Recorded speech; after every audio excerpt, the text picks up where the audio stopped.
안녕하세요. 작은 국수집을 운영하며 60평생을 살아온 평범한 아줌마입니다. 매일 아침 저녁으로 텔레비에서 틀어주는 드라마가 소소한 삶의 즐거움이었는데 요즘 사람들은 드라마만큼이나 라디오 사연을 즐겨 듣는다고 하여 드라마보다 더 드라마 같은 제 이야기를 들려드리고자 이렇게 펜을 들게 되었습니다. 저는 인천의 평범한 가정집에 이남 3녀 중 장녀로 태어났습니다. 그 무렵의 가정이 대개 그렇듯이 저도 고등교육은 꿈도 꿔보지 못하고 어린 시절부터 어머니를 따라 자연스레 생업에 뛰어들게 되었지요. 저는 공장에 가서 힘들게 교대 근무를 하는 또래 친구들보단 사정이 많이 나은 편이었어요. 어머니께서 우동, 국수집을 하나 자그마하게 운영하셨었거든요. 교대 근무 대신 어머니를 도와 국수집 일을 할 수 있었어요. 제 기억 속 어머니의 국수집은 아주 포근한 곳이었어요. 아침 장사는 공치는 날도 많았어요. 그럼에도 어머니는 365일 아침 장사를 고집하셨어요. 그러면 어머니의 말이 맞다는 사실을 증명이라도 하듯이 회사원이든 가난한 학생이든 꼭 한 명씩 걸음을 멈추고 가게를 들여다보곤 했어요. 학생, 춥죠? 그러면 어머니는 어김없이 살가운 태도로 인사를 건네셨어요. 그러면 학생은 화들짝 놀라면서 뒷걸음질을 쳐 멀어졌죠. 어머니는 그런 사람들의 마음을 잘 헤아리는 분이셨어요. 모두가 가난한 시절이었거든요. 괜찮아요. 돈은 나중에 줘도 되니까 들어와서 한 그릇 먹고 가요. 처음에는 의심의 눈초리를 보내던 학생도 사연 있는 신입사원도 나중에는 슬며시 찾아와서 외상을 달고 갔어요. 그중에는 계속 달리는 외상값을 감당하지 못하고 도망가는 사람도 있었고 혹은 미안해서 찾지 못하는 사람도 있었지만 월급날이든 용돈을 받는 날이든 쌈짓돈을 구깃구깃 모아가지고 오는 사람이 더 많았어요. 특히 가난한 학생들이 어머니께 그렇게 잘했어요. 아침 장사만 하신 건 물론 아니었어요. 근처 공장 단지에서 일하시는 분들을 위한 점심 장사, 퇴근길에 들러서 뜨끈한 우동에 소주 한잔하는 어른들을 위한 저녁 장사까지 열심히 쉬었죠. 특히 우동, 국수 반 그릇에 사람들이 먹다 남긴 깐 소주를 저렴하게 내주었는데 그게 대학생들에게 큰 인기가 있었어요. 덕분에 가게는 하루 종일 다양한 연령층의 사람들로 문전성시를 이루었죠. 덩달아 저까지 하루 종일 가게에 묶여 있어야 했고요. 음식점이라는 게 손님이 있을 때만 일이 있는 게 아니잖아요. 국수를 팔려면 고명이니 면이니 육수니 미리 다 준비를 해놓아야 하고 손님이 빠지면 그릇이니 수저니 컵이니 설거지를 해놓아야 했으니까요. 그래도 행복했어요. 그 시절에 다른 집보다 유복하다면 유복하게 지낼 수 있었고 저와 어머니가 고생한 만큼 동생들은 편하게 공부에 전념할 수 있었거든요. 게다가 춥고 배고플 때 따뜻한 국수를 조건 없이 내어주시는 저희 어머니를 은인으로 생각하는 학생들도 많아서 몸은 지치고 피곤해도 마음만은 늘 풍족했던 것 같네요. 그렇게 저희 온 가족을 먹여 살린 경혜국수는 그 뒤로도 오랜 시간 한 자리를 지켜왔어요. 제 나이 30에 어머니께 물려받아 바로 몇 년까지 운영을 해왔네요. 어머니께는 물론이고 저희 가족 모두에겐 이 국수집이 커다란 의미가 있었지만 제게는 더 남다른 의미가 있었어요. 저희 남편과도 국수집에서 처음 만났거든요. 저희 남편은 어머니의 오랜 단골이었어요. 대학생 시절부터 30이 넘어서까지 왔으니 적어도 10년은 꾸준했죠. 결혼한 지 몇 년 지난 어느 날 이렇게 털어놓더라고요. 처음엔 돈도 없고 춥고 서러울 때 끼니를 챙겨주신 어머니가 감사해서 자주 찾아왔지만 나중에는 저 때문에 더 자주 오게 된 것도 있다고요. 수줍게 털어놓는 게 어찌나 귀엽든지요. 남편의 고향은 전북 순천이에요. 서울로 상경하고 싶은 마음에 학창시절 내내 주구장창 공부만 해서 기어이 서울에 있는 모대학에 입학을 했어요. 그러다 격동에 2학년을 보내던 와중에 불현듯 부모님께 학비를 지원받는 게 죄송스러워서 스스로 벌기로 했다나요. 그 길로 휴학계를 내고 일자리를 수소문한 끝에 인천의 한 공장을 소개받았대요. 아는 분의 소개로 들어가서 그런지 그때 기준으로 근무 조건은 꽤 괜찮았던 걸로 기억해요. 적어도 잔업이나 특근이 많아서 잠을 못 잘 정도는 아니었거든요. 어떻게 기억하냐고요? 거의 매일 저녁같이 일하는 사람들하고 저희 가게에 와서 술을 마셨거든요. 그때 일하던 공장에서 지원하는 기숙자도 있었는데 차마 청춘을 그런 곳에서 보내긴 싫었는지 공장 단지 근처에 하숙집을 얻었어요. 그 하숙집이 우연찮게 바로 저희 국수집 근처에 있었고요. 그러니 매일 부어라 마셔라 할 수도 있었던 거죠. 제 손으로 학비를 벌겠다던 남편은 술 사 먹느라 까먹고 저랑 데이트하느라 까먹고 한 5년쯤 일하다 그대로 저희 집에 대릴 사위로 들어앉았어요. 워낙에 어르신들에게도 싹싹하게 잘하는 사람이라 저희 부모님 마음에도 쏙 들었나 보더라고요. 결혼 이야기가 나올 때부터 저희 아버지가 남편을 데리고 다니면서 일을 가르치셨어요. 아버지는 건설 현장에서 장비를 다루셨었는데 그 당시에는 그런 일을 하려면 아름아름 아는 사람 소개로 들어가 한 1년 일을 배워야 했었거든요. 그만큼 수입이 괜찮았죠. 남편은 아직도 돌아가신 저희 부모님을 은인이라며 감사한 마음을 가지고 살아요. 너무 좋은 사람이죠. 어쩌다 보니 남편은 저희 아버지가 하시던 일을 물려받고 저는 저희 어머니가 하시던 가게를 그대로 물려받아서 살게 되었어요. 저희 가게야 워낙에 단골 손님도 많고 해서 바꿀 걱정은 안 해도 되었었고 남편의 일도 계속 잘 되어서 나중에는 작은 회사의 사장 자리까지 앉게 되었어요. 그리고 아들 하나 딸 하나 낳아서 화목하고 행복하게 딱 모난 구석 없이 남들처럼 살았죠. 그러다 보니 어느덧 60이나 먹었네요. 이제는 자식들도 다 키워서 시집 장가도 보냈고 그간 벌어놓은 돈으로 남편과 유유자적 신손노름이나 하며 살자고 다짐했죠. 가게를 정리하고 돌아 나오는 길이 어찌나 새삼스럽던지요.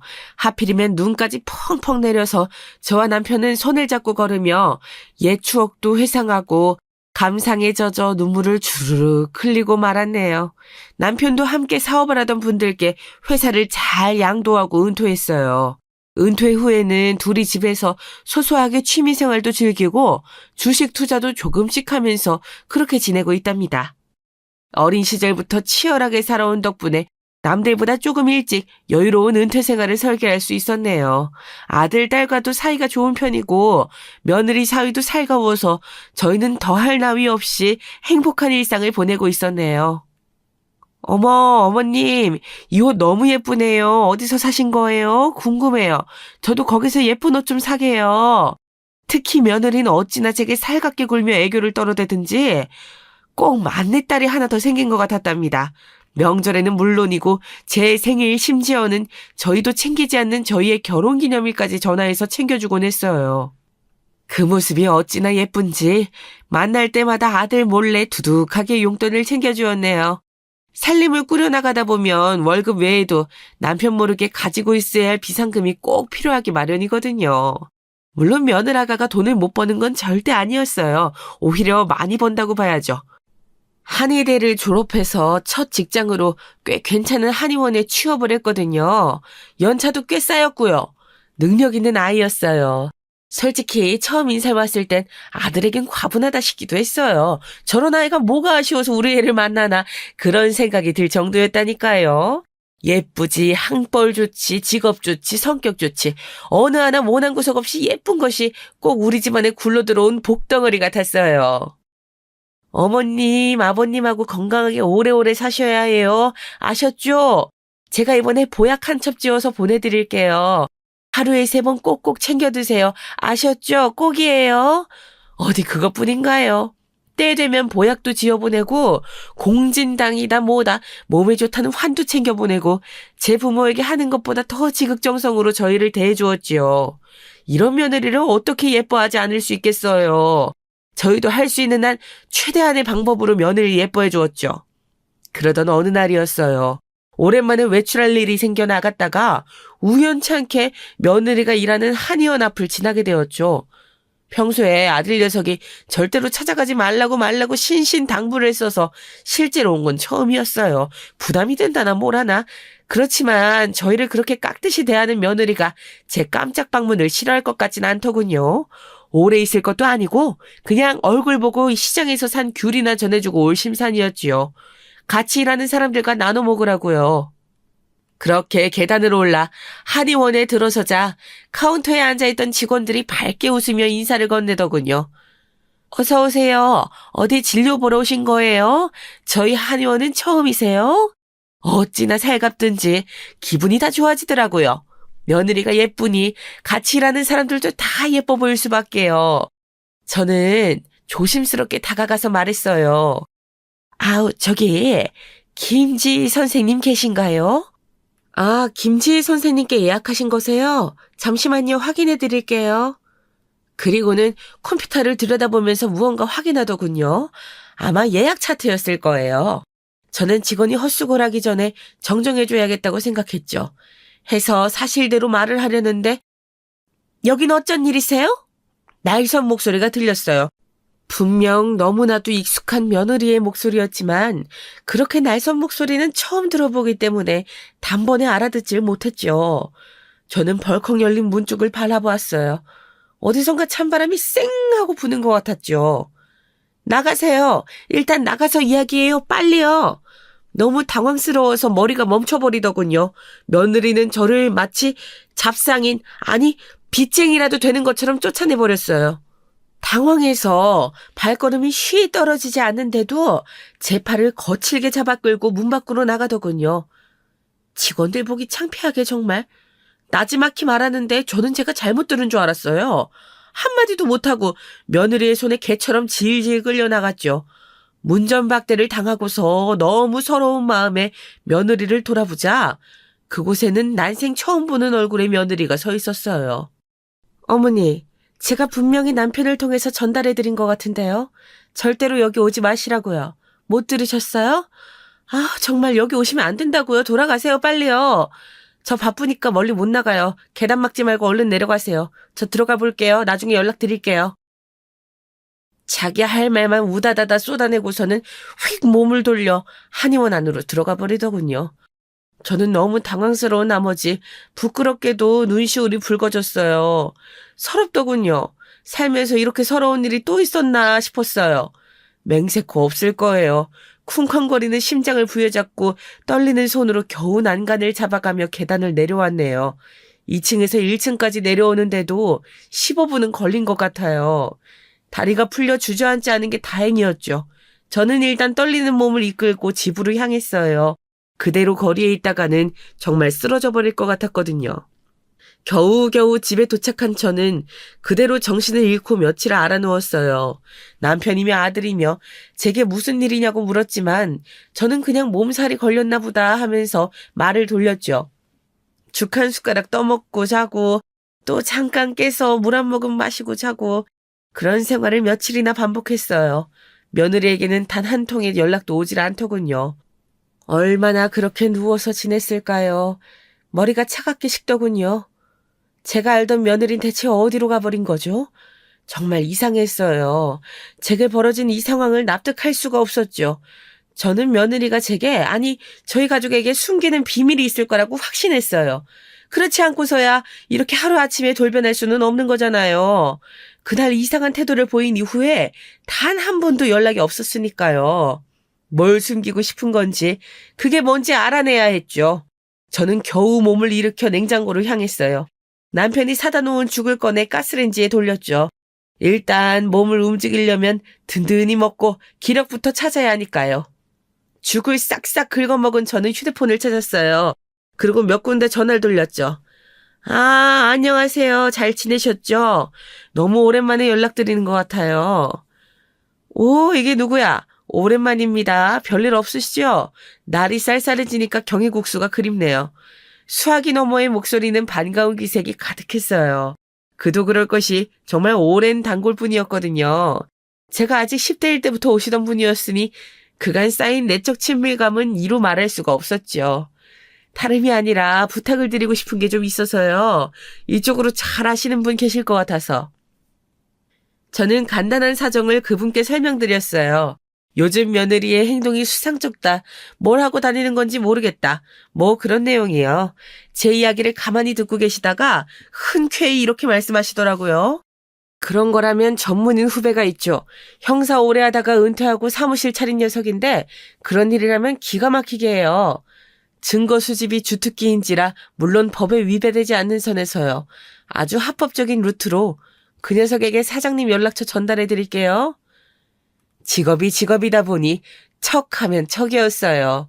저는 곤란할 수도 있는 부탁을 이렇게 흔쾌히 받아주신 것에 대해 감사의 마음을 전했죠. 정말 감사해요. 곤란하던 차에 서장님이 딱 생각나지 뭐예요. 다음에 꼭 맛있는 식사 대접할게요. 저희 집에 한번 오세요.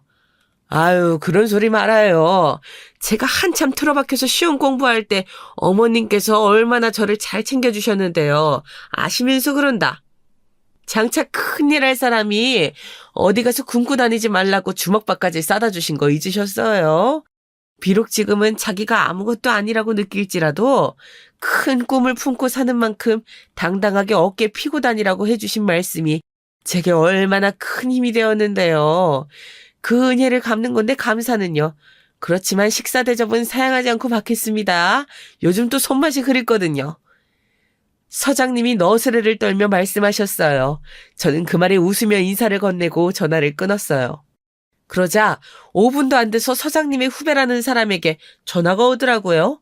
사장님이 특별히 잘 부탁한다고 신신당부를 하신 모양이에요. 둘 다 하도 어릴 때부터 알던 사이라 겉으로는 존댓말을 붙이지만 거의 친누나 다름없거든요. 그렇게 소개받은 분과 약속을 잡고 저는 골똘히 생각에 잠겼어요.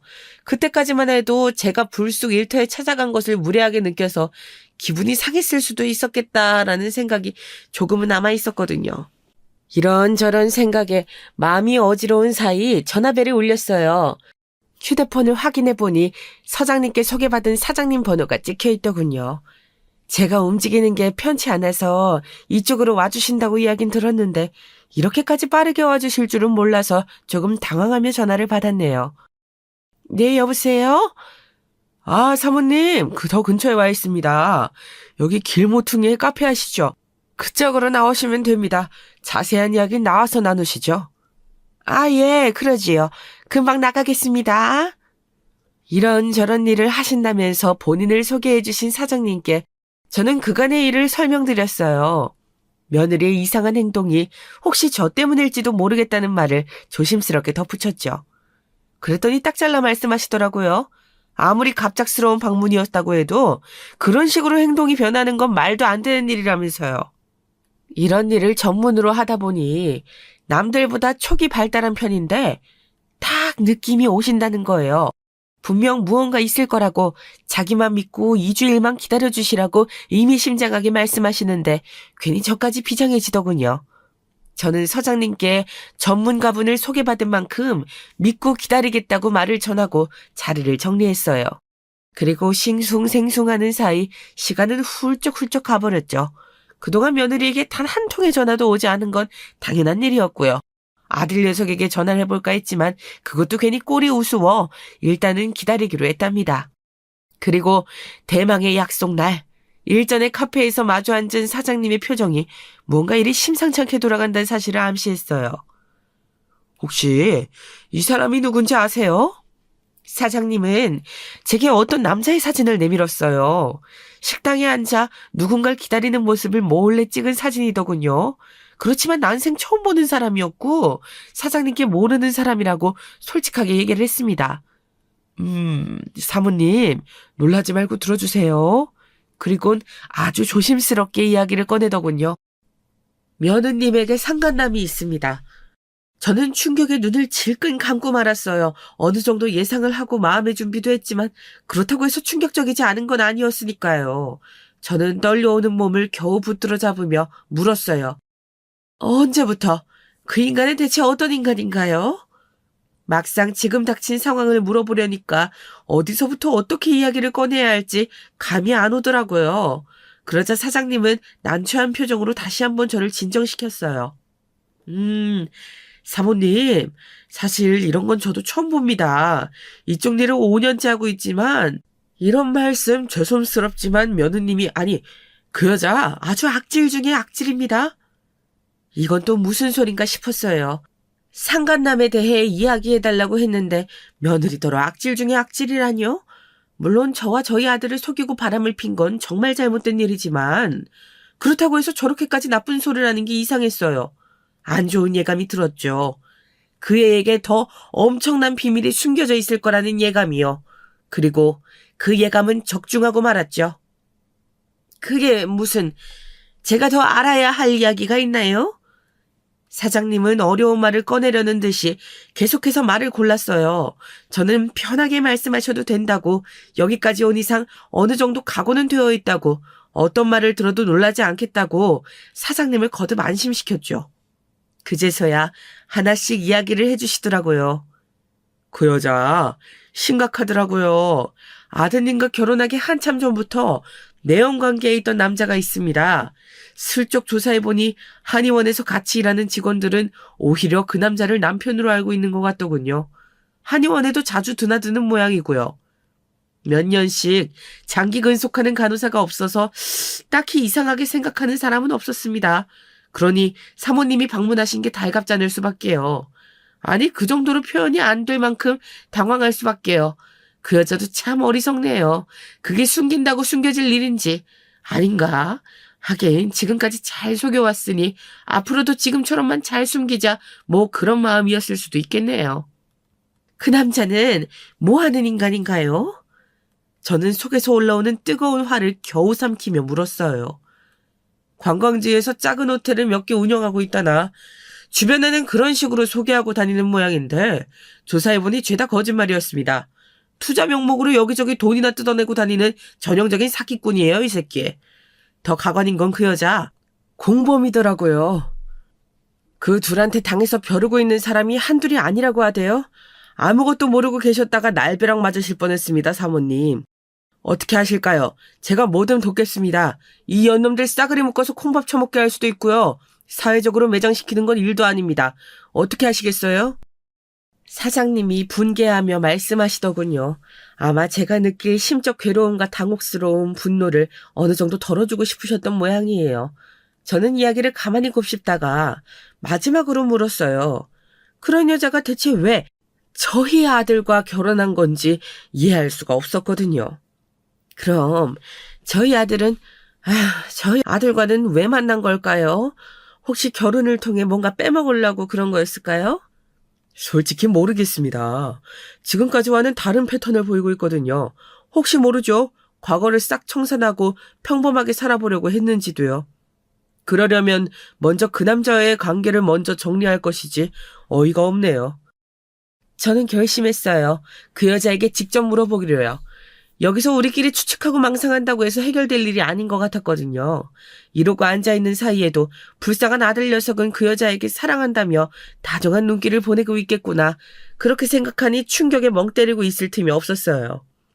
그 여자가 저지른 일들, 사기든 바람이든 싹 다 정리해서 받아볼 수 있을까요? 증거가 될 만한 것들이요. 사례는 톡톡히 할게요. 부탁드립니다, 사장님. 제가 고개를 숙이며 부탁하자 사장님이 놀란 목소리로 말씀하셨어요. 아이고, 사모님 이러지 마세요. 이러면 제가 서장님을 뵐 면목이 안 섭니다. 제가 현직에 있을 때부터 서장님께 얼마나 도움을 많이 받았는데요. 부득이한 사정으로 일 그만두고 막막할 때 이 일을 추천해 주신 것도 서장님이셨어요. 그리고 물심양면으로 저를 도와주셨죠. 그 은혜를 갚는다고 생각하고 있습니다. 그러니 사모님, 제발 고개 드세요. 이러시면 제가 정말 면목이 없습니다. 아무리 그래도 그렇지. 이렇게 중대한 일을 도와주시는데. 사모님 국수가 그렇게 맛있다면서요. 서장님이 어찌나 자랑하시는지 그걸 여태 못 먹어본 게 제 한입니다. 이번 일 잘 끝내고 저 뜨끈하게 국수나 한번 말아주세요. 저는 그거면 됩니다. 그렇게 말씀하시면서 허허 웃으시는데 어찌나 감사하던지요. 서장님이 괜히 이분을 소개시켜 주신 게 아니구나 싶더라고요. 저는 거듭 감사를 드리면서 자리에서 일어났어요. 이 일은 사장님께 맡겼으니 이제 저는 제가 할 수 있는 일을 하기로 했죠. 먼저 아들에게 전화를 걸었죠. 여보세요? 아들. 엄마야. 엄마가 아들 너무 보고 싶어서 그런데 오늘 퇴근하고 와줄 수 있을까? 혼자 와. 아들한테 할 말도 있고. 그래. 끊어. 좀 이따 보자. 어떻게 전해야 할지 모르겠지만 일단은 그 여자와 떼놓아야 하겠다 싶어서였죠. 증거를 모으고 그 여자에게 지옥을 선사할 때까지 아들에겐 비밀로 할까 생각도 해봤지만 그건 차마 아들에게 못할 짓 같아서 어렵더라도 오늘 이야기해야겠다 싶었어요. 그 악랄한 여자랑 며칠을 더 같이 살게 하기도 싫었고요. 아들은 별 의심 없이 그러겠다고 대답을 했어요. 그리고 다시 서장님께 전화를 걸었죠. 서장님, 저예요. 그때 소개시켜주신 후배분이 너무 일을 잘해주셔서요. 그런데 서장님, 제가 한 가지 부탁을 더 드려야 할 것 같은데 괜찮을까요? 아, 그렇다면 다행입니다. 안 그래도 그 녀석 고객과의 일은 철저하게 비밀 유지하는 친구라 어떻게 되어가고 있었는지 궁금했거든요. 부탁이야 언제든 환영입니다. 제가 뭘 도와드리면 될까요? 저는 제 이야기를 먼저 하지 않았다는 사장님의 배려에 감사드리며 서장님께 자초지종을 설명드리기 시작했어요. 듣는 내내 속이 턱턱 막혔지만 그럴 때마다 함께 분노해 주시는 서장님 덕분에 그나마 마음을 진정시킬 수 있었죠. 아니 그런 죽일 년놈들이 걱정하지 마세요. 제가 결탄코 콩밥 먹게 해드릴 테니까요. 일단 후배 녀석이랑 통화 좀 하겠습니다. 증거 수집 철저히 하라고 다시 한번 당부할게요. 걱정 팍 붙들어 놓으시고 제 연락만 기다리고 계세요. 예, 서장님. 감사해요. 감사하긴요. 그런 나쁜 년놈들 잡아 쳐넣는 게 제 일이지 않습니까? 소중한 제보에 감사드릴 따름이죠. 혹시 일이 진행되는 건 얼마나 걸릴까요? 저도 어떻게 행동해야 할지 마음을 좀 정리해야 해서요. 증거 수집이 얼마나 걸릴지 그게 관건일 것 같네요. 확실한 증거만 나오면 바로 영장 신청해서 구속수사 진행할 텐데 아마 못해도 2주면 수사 시작되지 않을까 싶습니다. 예, 감사해요, 서장님. 조만간 한번 초대드릴게요. 일 잘 끝나고 후배분이랑 같이 오세요. 맛있는 식사 대접할게요. 어휴, 듣던 중 반가운 소리네요. 꼭 그렇게 하겠습니다. 진행 상황은 제가 다시 전달드리도록 하겠습니다. 또 연락드릴게요. 마음 놓고 쉬고 계세요. 전화를 끄는 저는 굳은 표정으로 다짐했어요. 이 년놈들 눈에서 피눈물 흘리게 해주마. 그러나 시간이 지날수록 마음 한구석에서 막막한 감정이 올라오더군요. 아들에게는 또 남편에게는 이 상황을 어떻게 설명해야 할지 너무나도 막막했거든요. 오늘따라 하늘이 야속하기만 했죠. 그렇게 신세 한탄을 하는 사이에도 시간은 꾸준히 흘러 어느새 아들의 퇴근 시간이 다 되었어요. 잠시 기다리고 있자 초인종 소리가 울리더군요. 어머니, 저 왔어요. 아들이었어요. 오는 길에 시장이라도 들렀는지 손에는 과일이 잔뜩 들려 있었죠. 아유, 뭘 이런 걸 들고 왔어. 저는 괜히 미안해진 마음으로 아들이 건넨 비닐봉투를 받았어요. 그 안에는 제가 좋아하는 귤과 샤인머스켓, 사과가 한가득 들어있었어요. 이렇게 따뜻하고 다정한 아들에게 그런 잔인한 현실을 이야기해야 하는 지금의 상황이 너무나도 괴로워서 견딜 수가 없었어요. 아들 녀석은 아무것도 모르고 되려 저를 걱정하더군요. 엄마, 표정이 안 좋네. 혹시 어디 아파요? 병원이라도 다녀왔어? 제 나이가 나이이니만큼 아들이 제 건강에 신경을 많이 썼거든요. 건강검진도 꼬박꼬박 보내주고 영양제도 한아름 사다 주고요. 아니야 그런 거. 일단 앉자. 피곤하지? 아, 고생 많았어 우리 아들. 저는 아들의 등을 토닥여주고 등을 꼭 끌어안았어요. 그런 여자인 줄도 모르고 까마득히 여태 살았으니 안쓰러웠죠. 또 앞으로 벌어질 일이 어디 보통 일인가요? 사랑하는 부인이 사기꾼에 자기보다 더 오래 만난 남자가 있다는 사실까지 알게 될 텐데요. 저는 일단 아들을 식탁에 앉혔어요.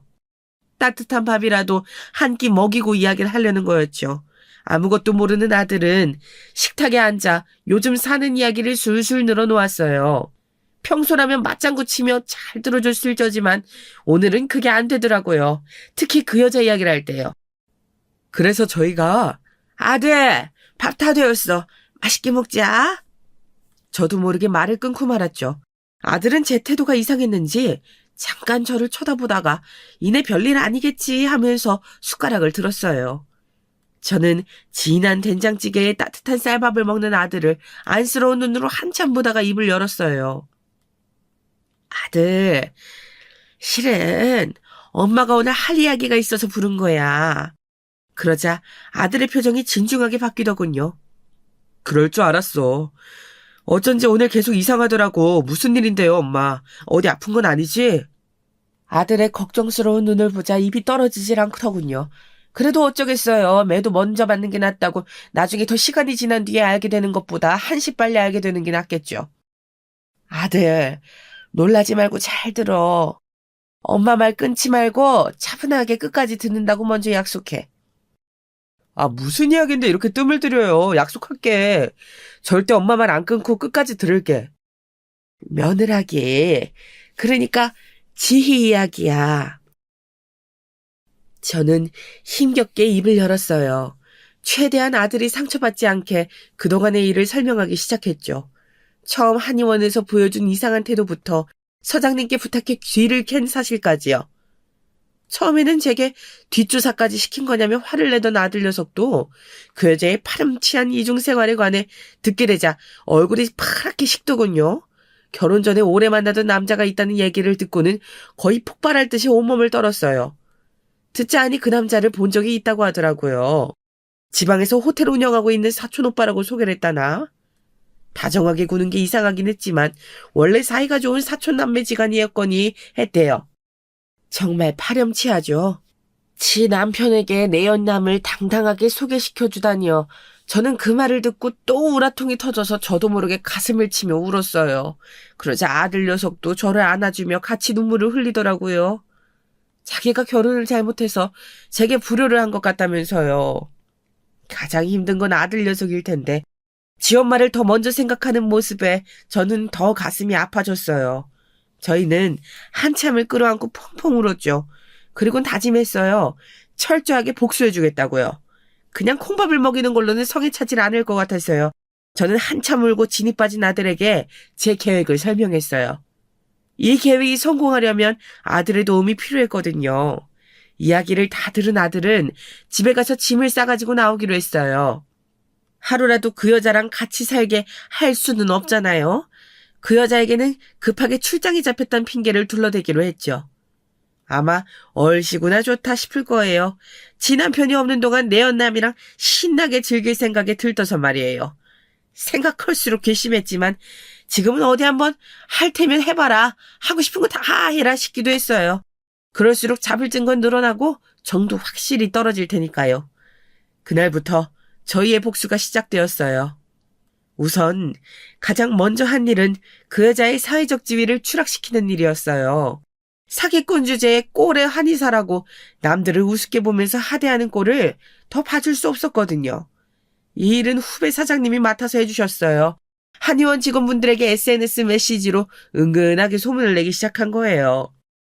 먼저 새로운 SNS 계정을 만들고 거기다가 이런 글을 게시하였어요. 안녕하세요. 한의사의 탈을 쓴 사기꾼에게 대해 폭로하고자 이 같은 글을 게시합니다. 인천 소재의 한 한의원에서 일하고 있는 김모 씨는 수억대 사기의 주범입니다. 공범인 최모 씨와 내연 관계에 있으며 둘은 각자의 가정이 있습니다. 그리고 같이 일하는 한의원 직원들의 SNS에 좋아요를 누르는 거죠. 그러면 자연스럽게 들어와서 읽게 된다나요? 신원을 특정할 수 없게 모호하게 적었지만 같이 일하는 직원들은 충분히 이 글에서 말하는 김모 씨가 그 여자라는 걸 유추할 수 있을 테고 100%는 아니니 대놓고 물어보지는 못하고 결국 저들끼리 수군거리게 된다는 거였어요. 그런 게 사람을 미치게 하잖아요. 사람들이 내 이야기를 하면서 나를 피하는 것 같은데 그게 뭔지는 죽어도 알려주지 않고 인간의 심리를 교묘하게 이용한 방법이었죠. 이렇게 일주일이면 피가 싹 마를 거라나요? 사장님의 예상은 적중했어요. 한의원에서 일하는 직원들이 그 게시물에 좋아요 표시를 누른 거예요. 확실히 읽었다는 증거였죠. 그것도 한두 명이 아니라 전부 다요. 그렇다는 건 분명히 내부적으로 말이 돌고 있다는 뜻이라고 했어요. 소문이 시작된 거죠. 동시에 다른 작전도 착착 진행되었어요. 이번에는 보다 직접적인 방법으로요. 슬며시 숨통을 조일 때였죠. 이미 증거는 충분히 모았고 사기 피해자들과도 연락을 해둔 상태라 고소장을 접수하는 일이 오래 걸리지는 않았어요. 안 그래도 피해자들이 그 인간을 찾는 데 혈안이 되어 있더라고요. 사정을 들어보니 그 남자 쪽으로 접수된 고소장은 많은데 그 여자까지 묶여서 고소된 적은 없었나 봐요. 아마 한패인 줄 모르고 있었던 거겠죠. 누가 알았겠어요. 당당하게 한의원에서 한의사로 일하고 있는 여자가 사기의 공범일 줄. 다들 내막을 알고는 분개하더라고요. 그 여자가 앞에 나서서 바람잡이 역할을 톡톡히 했다나 봐요. 사기를 당한 뒤에는 자기도 당했다면서 미안하다면서 펑펑 울어댔다나요. 이미 접수되었던 고소장에 새로 작성한 고소장과 증거를 더해 접수를 마쳤어요. 아마 며칠 안에 그년놈들 핸드폰으로 고소장 접수 소환 연락이 갈 거였죠.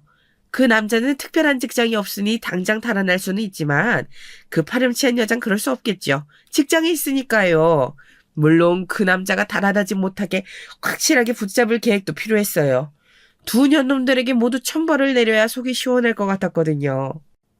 저는 며칠 뒤에 다시 그 여자가 일하는 한의원을 찾아갔어요. 속을 한번 뒤집어 놓으려고요. 이번에는 아무것도 모르는 손님인 척 접수를 하고 있었죠.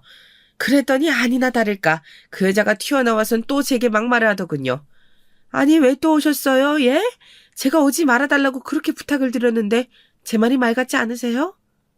어머나, 아니 왜 그러세요 선생님?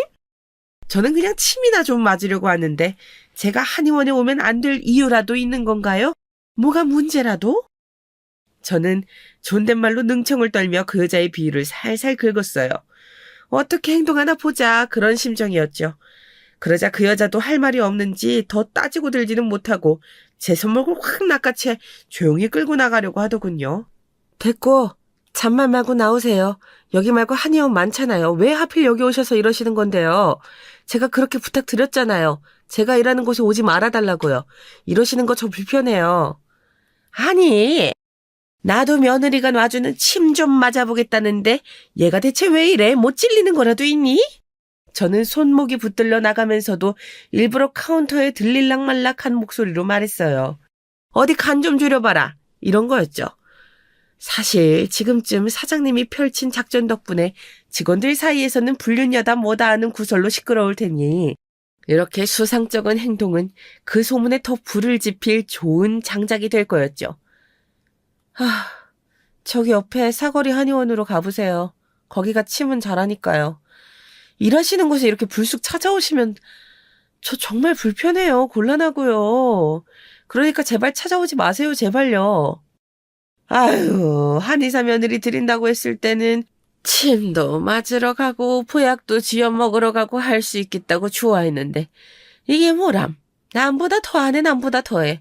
문전박대도 이런 문전박대가 없어. 알았다. 다시는 안 찾아오마. 저는 일부러 들으라는 듯이 큰 소리로 궁시렁대면서 계단을 내려왔어요. 가까이 있던 직원들에게는 아마 들렸을지도 모르죠. 내려가면서 슬쩍 뒤를 쳐다보니 그 여자는 저를 신경 쓸 여력도 없다는 듯이 머리를 짚고 한숨을 쉬고 있었어요. 슬슬 궁지에 몰리는 모양이었죠. 그렇지만 이 정도에서 끝나면 섭하죠. 그간 속은 게 있는데요. 저는 더 큰 항방을 위해 또 다른 계획을 세웠어요. 화려한 피날레를 위한 계획을요. 일단 사장님과 면담을 진행했죠. 사장님, 그 년놈들이 같이 있을 때 급습하고 싶거든요. 기왕이면 그때 구속영장도 딱 들이밀면 좋겠고요. 어떻게 좋은 방법이 없을까요? 그건 서장님과 이야기를 해봐야 할 것 같긴 한데 지금 아드님은 출장한 걸로 위장했다고 했죠? 예, 지금 저희 집에서 지내고 있어요. 그러면 그 여자는 10중 8구 내연남을 집으로 끌어들일 겁니다. 밀회를 위해서요. 되게 바람치한 인간들은 그렇게 마련이거든요. 저희는 집 근처에서 망을 보다가 내연남을 집으로 끌어들인 순간 집으로 급습하면 될 것 같습니다. 집 비밀번호도 알겠다. 가장 확실하게 현장을 잡을 수 있는 방법이죠. 다만 아드님께는 좀 잔인한 일이 될 겁니다. 저도 그 점이 마음에 걸렸어요. 그렇지만 그보다 더 확실한 방법은 없을 것 같았죠. 그 둘을 한꺼번에 잡아들이지 못하면 분명 꽁문이 빠지게 도망칠 테니까요. 사장님께 아들 녀석은 제가 어떻게든 설득할 테니 그대로 일을 진행하는 걸로 하자고 말씀을 드렸죠. 서장님께는 제가 잘 말씀드려보겠습니다. 그 년놈들이 집에 들어간 순간 바로 출동할 수 있게끔요. 이미 고소장도 접수되었고 구속수사 지시 떨어졌으니 2인조 사기꾼 팀을 체포한다는 명목이면 타이밍 맞춰서 형사 한두 명은 무리 없이 투입할 수 있을 겁니다. 저는 거듭 감사 인사를 전하고 집으로 돌아왔어요. 아들에게 허락을 구하기 위해서였죠. 아무래도 아들 녀석의 집에 그 남자를 끌어들일 덫을 놓은 거나 다름없으니까요. 이제 와서 뭘 걱정하고 그러세요. 저는 그 두 년놈들 잡아 족칠 수만 있으면 무슨 짓이든 하죠, 엄마. 그렇게 하자고 해요. 내가 그 꼴을 두 눈으로 확인해야겠으니까. 대신 사장님한테 망은 제가 보겠다고 해주세요. 이건 내가 해야 될 일이야. 다른 사람한테 맡길 수는 없어요. 끝맺음은 내가 확실하게 해야죠. 우리와는 다르게 아들 녀석은 흔쾌히 그러자고 했대요. 오히려 자기가 나서서 망을 보겠노라고 주먹을 부들부들 떨며 호언장담까지 하더군요. 속에서 우라통이 터지는데 마땅히 분출할 곳을 찾지 못한 게 한이 되는 모양이었어요. 복수할 수 있는 구석을 찾고 있었겠죠. 저는 아들의 뜻을 존중해 그리하라고 했고 사장님은 조금 우려되긴 하지만 저희의 뜻이 가장 중요하기 때문에 존중한다고 해주셨죠. 그리하여 아들의 잠복 작전이 시작되었어요. 아들 녀석은 퇴근 시간마다 렌트한 차를 집 근처에 주차시켜놓고 그 여자를 기다렸어요. 수상한 행적을 보일 때까지요. 처음 며칠은 아예 집도 들어오질 않았더군요. 이미 정이 떨어질 대로 떨어진 아들 녀석이었지만 그래도 상처가 크긴 했나 봐요. 힘들어하는 모습을 옆에서 보기 괴로웠지만 그래도 어쩌겠어요. 이미 돌이킬 수 없어진걸요. 저는 힘들면 지금이라도 사람을 시키면 된다고 네가 꼭 그럴 필요 없다고 이야기했지만 아들 녀석은 끝내 뜻을 굽히지 않더군요. 자기가 직접 현장을 확인해야겠다면서요. 그렇게 잠복한 지 4일째 마침내 불륜의 꼬리를 잡을 수 있었죠. 그 년놈들이 다정하게 팔짱을 끼고 아들의 집으로 들어간 거예요. 아들 녀석은 분개할 표정으로 그 남자의 부인에게 전화를 걸었어요. 이것 또한 미리 약속이 된 거였죠. 사실 사장님을 통해 불륜의 증거를 잡자마자 남자의 부인에게 연락을 취했어요. 당신의 남편과 내 며느리가 바람을 피우고 있다. 그것도 꽤 오래된 사이 같다. 뭐 그런 이야기를 전했죠. 자초지종을 듣고 난 여자는 처음엔 조금 경계하는 듯 했으나 핸드폰으로 전송한 몇 장의 증거 사진을 보고는 끝내 그럴 줄 알았다면서 안 그래도 이혼을 준비하고 있었는데 이번 기회에 정말 끝장을 내야겠다면서 분개하더라군요. 내심 다행이었어요. 사기꾼인 걸 알고도 가정을 이룬 거면 어쩌나 같은 편으로 포석하기 힘들겠다 하는 생각도 없진 않았거든요. 저희는 미리 만나서 약속을 정했어요. 불륜의 현장을 급습해서 빼도 박도 못하게 만들자는 약속이요. 그럼 그 남자는 구속이 될 테고 피해자들에게 합의금도 물어야 할 테니 빨리 이혼 서류에 도장을 찍고 재산을 분리해 놓으라는 이야기도 함께 전했죠. 적어도 제가 보기에 그 여자는 잘못한 게 없어 보였거든요. 사장님도 그분에게는 공범의 정황이 보이지 않는다고 했고요. 다행이라면 다행인 게 이미 한참 전부터 몰래 이혼 준비를 하느라 재산 분할을 어느 정도 마친 상태였더라고요. 덕분에 홀가분한 마음으로 작전을 실행할 수 있게 되었죠. 그렇게 전화를 받고 불이 나게 달려온 그 남자의 부인과 함께 집을 급습했어요. 둘이서 아주 난리가 났더군요. 홀딱 벗은 채로 이도저도 못하고 있는 둘에게 큰 소리를 치며 카메라를 들이밀었어요. 이 쌍년아, 내가 이럴 줄 알았다. 감히 내 아들의 침대에서 이딴 짓을 해? 이게 무슨... 여보... 두 년놈들이 당황해서 말도 제대로 못하고 옷을 주워 입지도 못한 채로 어정쩡하게 저희를 올려다보더군요. 여보, 그게 아니라... 그 남자는 뭐라고 변명을 하려다가 자신의 꼴을 상기했는지 말을 잇지 못하더라고요. 사기꾼의 혓바닥도 이럴 때는 도리가 없는가 보지? 제가 비아냥대자 그 염치 없는 년이 오히려 큰 소리를 치더군요. 대체 이게 뭐 하는 짓이세요, 어머니? 카메라 치우세요. 치우시라고요. 그리고 당신 출장 간다면서 다 거짓말이었어? 내 약점이라도 잡으려고 그런 치졸한 짓을 꾸민 거야? 정말 그런 거야? 치졸한 짓? 김지희 너 진짜 끝까지? 아주 적반하장이 따로 없더군요. 하긴 저 정도로 낯짝이 두꺼워야 사기꾼도 하는 거고 사기 결혼도 하는 거겠죠. 아들은 말문이 막히는지 욕도 하질 못하고 한숨만 푹 쉬었어요. 저는 아들의 모습에 마음이 아프고 그년 하는 짓에 어이가 없었지만 여기서 무의미한 말싸움을 해봐야 입만 아팠기 때문에 그냥 한번 엿을 먹이고 말았어요. 그리고 밖을 향해 소리쳤죠. 형사님들 슬슬 들어오셔도 될 것 같아요. 그 순간 밖에서 대기 중이던 형사님들이 집 안으로 우르르 들이닥쳤어요. 꼭 암행어사 출두야를 외치는 암행어사라도 된 기분이었죠. 아들은 참담한 심정이었겠지만 솔직히 저는 속 시원했달까요? 그제야 남자가 소리치더군요. 무슨 짓이에요 이게? 간통죄 폐지된 지가 언젠데 말로 합시다 말로. 이거 안 놔? 마지막 발악이라도 하려는지 그런 되도 않는 소리를 짓거리더군요. 아니 설령 간통죄가 성립되지 않는다고 해도 저렇게 당당하고 뻔뻔할 수 있다니 놀랍더군요. 하긴 그렇게 뻔뻔하니까 이런 짓도 당당히 할 수 있는 거겠죠. 그때 형사님이 입을 여셨어요. 김지희 씨, 최경일 씨 두 분을 사기 및 횡령 혐의로 긴급 체포합니다. 묵비권을 행사할 수 있으며 지금부터 한 발언은 법정에서 불리하게 사용될 수 있습니다. 변호인을 선임할 수 있으며 질문을 받을 때 변호인에게 대신 발언하게 할 수 있습니다. 아시겠죠? 변호인을 선임할 수 없는 경우에는 국선 변호인이 선임될 거고요. 이해하셨죠? 그러자 옆에서 망연자실 앉아있던 그 여자가 화들짝 놀라더군요. 저도요? 네. 김지희 씨도 최영일과 같은 건 사기 공범 혐의로 고소장 접수되었고 증거가 너무 많아서 구속수사 영장 떨어졌습니다. 문자로 조사받으러 오셔야 된다고 고지했는데 못 받아보셨어요? 얼른 일어나서 옷 입으세요. 자세한 얘긴 서에서 합시다. 그 여자의 벙찐 표정이 아직도 눈에 선하네요. 얼굴이 울그락불그락 달아올라서는 차마 변명도 못하고 옆에 떨어진 옷만 겨우 주워 입더군요. 당신 후회할 거야. 손에 수갑을 찬 채로 끌려나가면서도 저를 향해 이죽이더군요. 그 꼴이 우스워서 저도 한마디 해주었죠. 후회는 누가 하게 될까? 네 꼴을 봐. 외간 남자랑 뒹굴다가 반쯤 헐벗은 채로 수갑 차고 나가는 주제 후회는 무슨. 뒤통수에 그렇게 외치고 나니 속이 다 후련하더군요. 지난날에 문전박대당한 수모를 다 갚아준 기분이었어요. 이제 그간 저희 모자를 속인 대가를 톡톡히 받아내야겠죠. 저희도 사기 결혼 혐의로 김지희 저 여자를 고소한 상태였어요. 정신적 피해 보상도 톡톡히 걸었고요. 물론 지금 찍은 영상은 알범이 안 나오게 잘 편집해서 한의원 원장님께 보내드릴 거고 그럼 해고당하는 건 시간 문제겠죠. 소문이야 직원들이 알아서 내줄 테니 사회적 지위와 명예도 땅에 떨어질 테고요.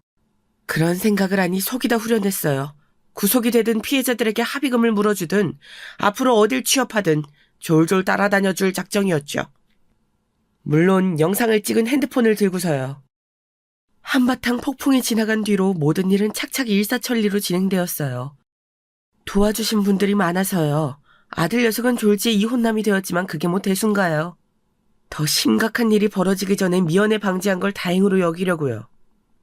아들 녀석도 그렇게 생각하는 모양이더라고요. 다행이라면 다행이었죠. 뭐 저한테 보여주는 모습이 전부는 아니겠지만요. 그 속이 어디 제 속이겠어요. 아무리 저희를 속이고 바람을 폈다고 해도 사랑하는 사람인데 하루아침에 그 마음이 싹 사라질 수도 없는 노릇이잖아요.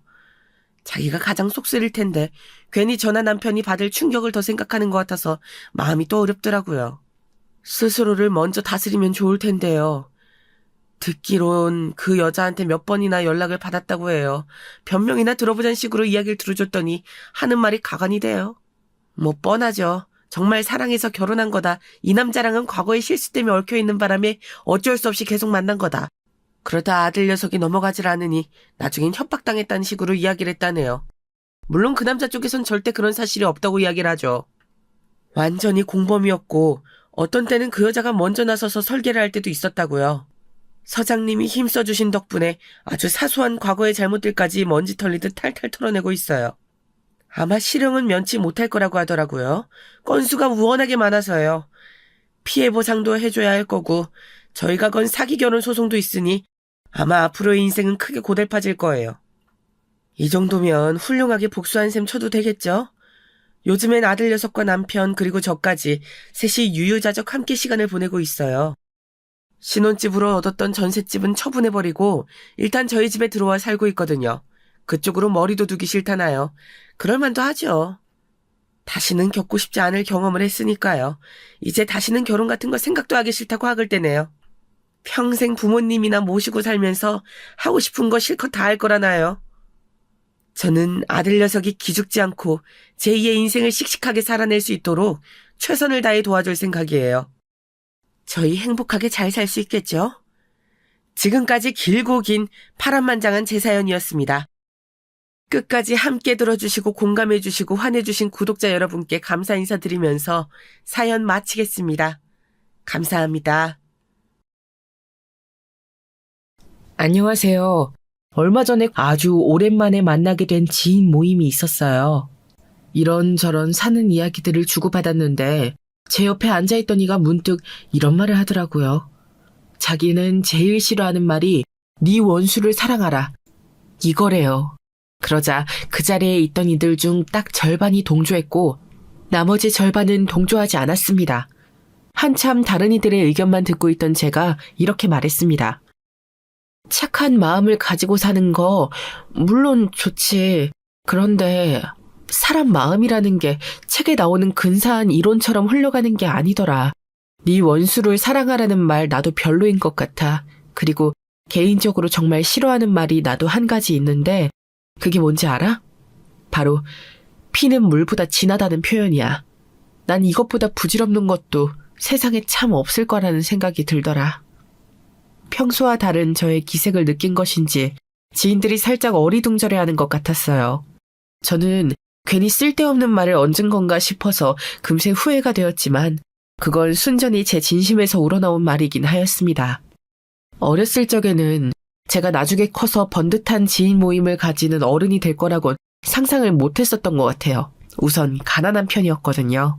비단 돈이 없는 경제적 빈곤을 겪고 있었을 뿐만 아니라 지식적인 면에서도 일상을 살아가는 데 도움이 되는 다른 측면들에서도 저는 꽤 결핍을 겪는 아이였습니다.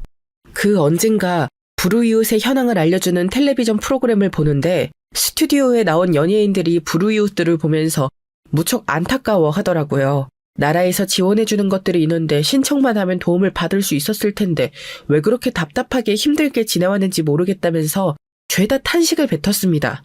그건 가진 자들의 시선이에요. 아는 자들의 생각이죠. 못 배우면 모릅니다. 도대체 나라 경제가 어떻게 돌아가는 건지, 정치가 어떻게 되어가고 있는 건지, 무슨 제도가 생겨나고 있는 건지, 어떻게 해야 나라 돈을 받아먹을 수 있는 건지 정말로 가난한 사람들은요. 이걸 알지 못해요. 스마트폰이 전 연령층에 자리 잡은 현재에 와서도 그 현상은 유효합니다. 그러니 과거에는 어땠겠나요? 그야말로 무지했죠.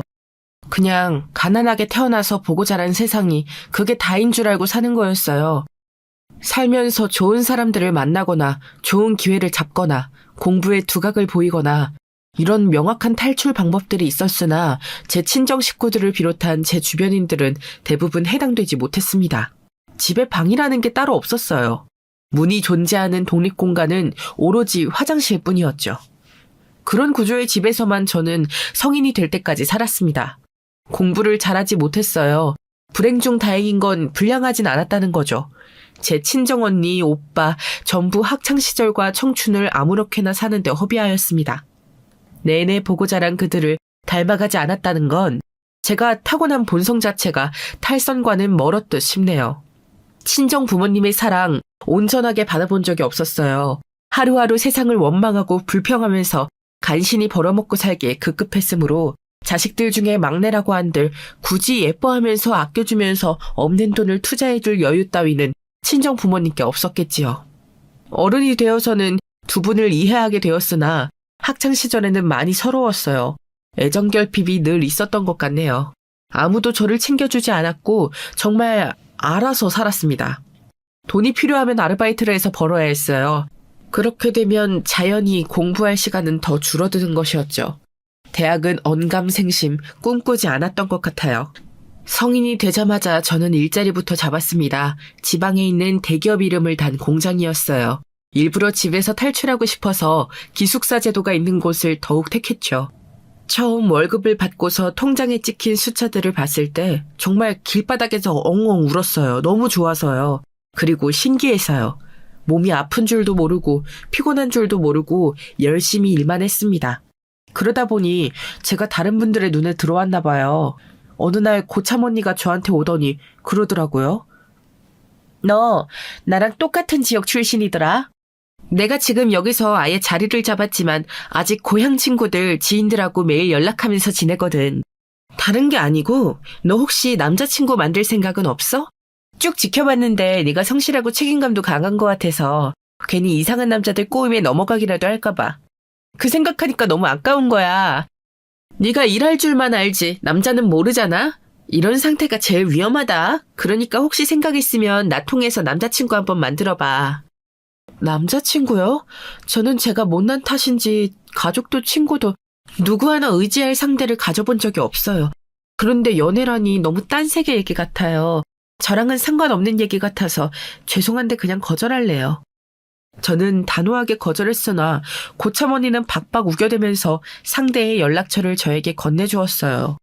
이 지역을 떠나 다시 고향으로 돌아가게 된다면 연락이나 해보라면서 말이죠. 그 남자가 제 고향과 아주 가까이에 살았거든요. 저는 그런 소리까지 다 들어놓고서 그냥 잊고 살았습니다. 고참 어머니는 그 후로 반년 후 갑자기 일을 그만뒀고 사라졌어요. 제가 유일하게 편하게 생각했던 사람이었기에 너무 서운했습니다. 그래서인가 더 이상 그 일에 미련이 없어졌고 오래 할 일은 아닌 것 같아서 그만두었어요. 본가로 돌아왔지만 제가 돈을 모아왔을까봐 어디 주워 먹을 게 없을까 싶어서 눈에 불을 켜는 친정 식구들이 너무 싫어서 저는 기숙사가 제공되는 일자리를 구한 척 연기하면서 자취방을 구했습니다. 짐 정리를 하다가 문득 연락처에 적힌 종이를 발견했어요. 고참 언니가 생각이 났고 웬 용기가 솟은 저는 그 번호에 연락을 해보았습니다. 금방 받더라고요. 저보다 4살 위의 그 남자는 고참 언니의 먼 지인이었으며 별로 친한 사이도 아니었고 무엇보다 여자를 소개받는다는 건 꿈에도 모르고 있었어요.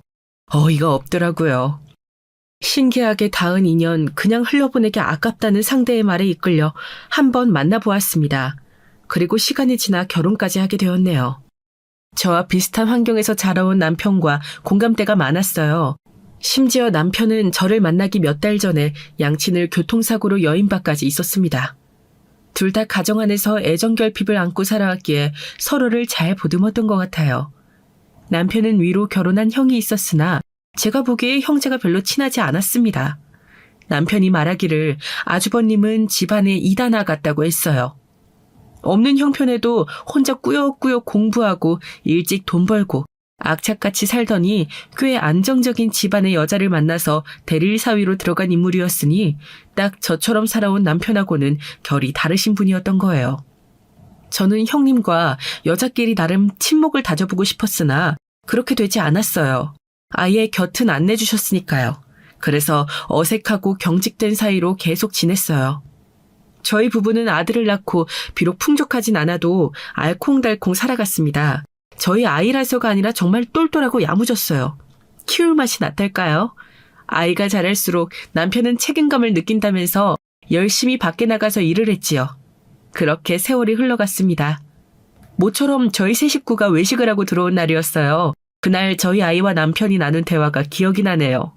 외식을 한 게 행복했는지 아이는 집에 오는 길에 콧노래를 흥얼거렸고 남편은 점점 머리가 커져가서 자기 의력을 피력하기 시작한 아이에게 이런 질문을 했습니다.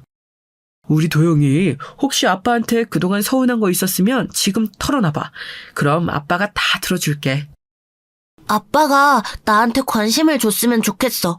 나한테 아빠는 신경을 안 써주는 것 같아. 그러자 아이가 내놓은 대답에 남편이 깜짝 놀랐었죠. 그런 말을 들을 줄은 몰랐다고 나중에 저한테 그러더군요. 아이를 위해서 늘 열심히 일을 하며 돈을 벌었고 아이가 친구는 누구를 사귀었는지 책은 얼만큼 읽고 있는지 이런 것들을 알고 있기도 했기 때문에 남편은 그런 식의 말을 아이로부터 듣게 될 거라고는 상상도 못했었대요. 아빠가 우리 도영이한테 얼마나 관심이 많은데 우리 도영이가 아빠를 잘 몰라서 그러는 거야. 아니야. 아빠야말로 나를 잘 모르잖아. 내가 친구랑 싸웠는지 안 싸웠는지 아빠는 한 번도 물어본 적 없었어. 좋아하는 책이 어떤 건지 물어봐 준 적도 없었고, 내가 좋아하는 색깔이 뭔지도 아빠는 몰라. 엄마는 다 아는데. 그 소리를 듣고 남편은 깨달음이 왔었다네요. 어른의 시각과 아이의 시각이 다르단 걸 그때 알았고 아들하고 더 친하게 지내야겠다는 생각이 들었대요. 사실 저도 내심 놀라고 있었어요. 왜냐하면 제가 어렸을 적에 하던 생각을 제 아이가 똑같이 하고 있었기 때문입니다.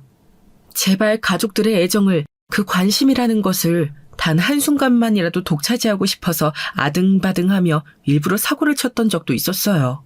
그런 저의 기질을 혹시 아이가 물려받은 것일까봐 속으로 남몰래 심장이 철렁했었네요.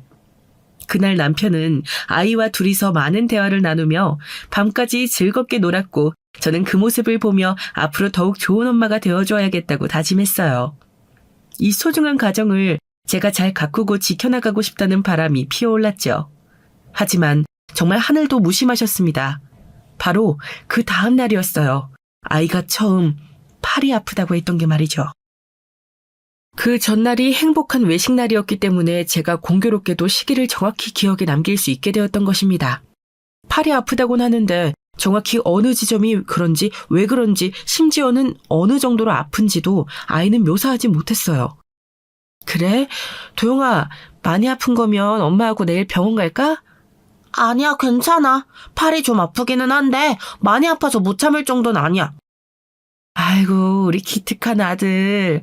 괜히 엄마 아빠 생각한다고 아픈데도 안 아픈 척하는 건 아니지? 그러면 절대 안 돼. 병원에 가야 할 것 같으면 바로 엄마한테 말하기야. 알았지? 약속하자. 아이는 씩씩하게 굴었고 저와 새끼손가락을 걸며 약속까지 하였습니다. 그리고 2달이 지났어요. 아이는 여전히 이따금씩 왠지 모를 통증을 느끼고 있었습니다. 결국 병원에 데려갔지만 이렇다 한 진단명을 받진 못했고 진통소염제 같은 것만 자잘하게 처방을 받았어요.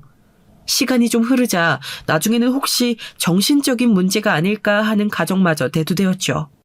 한창 자랄 시기에 부모를 비롯한 사람들에게 관심을 받고 싶어하는 욕구가 강해서 꾀병으로 발현된다는 것이었습니다. 어느 한 내과에서 그런 소견을 받고 났을 때 저와 남편은 믿지 않았어요. 그러나 가슴 한켠에는 저희 둘 다 집에서 더 사랑받고 싶었던 아이였던 과거를 보유하고 있기에 이런 점을 유전으로 물려준 것일까 봐서 걱정하는 마음이 깃들어 있었습니다. 그래서였을까요? 조금 더 지켜보기로 했어요. 사실 별다른 뾰족한 수가 없다고 생각하던 시기이기도 했기 때문에 더욱 심리적인 문제일 것이라는 가정에 힘이 실리기도 했습니다. 그러나 지금 생각하면 아이에게 너무 미안한 일이 되었죠. 그런 식으로 시간을 더 허비하면서 아이를 힘들게 하면 안 되는 것이었어요. 우리 효자 그 어린 나이에도 부모 걱정시키기 싫어서 웬만한 아픔을 꾹 참아 눌러서 지내고 있었던 거예요.